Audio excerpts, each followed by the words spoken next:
Nyt on pahan näköinen lommo jo.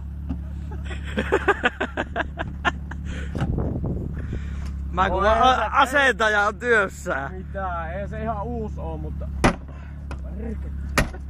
Oho!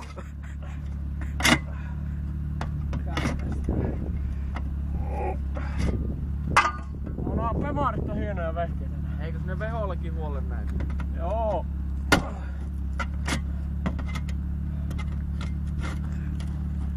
Jos tarvii niinku autohuoltoa, niin soittaa vaan meikäläiselle tämä. Mielelläni auto, jos on mitään pieniä ongelmia. Esimerkiksi poliisille, niin jos avaimet jää sisälle, niin ei kannata soittaa poliisille. Ne nauhat on ihan perseestä. Tää onnistuu näinkin ihan siististi. Niin. Ja ilman mitään suurempia velotuksia, että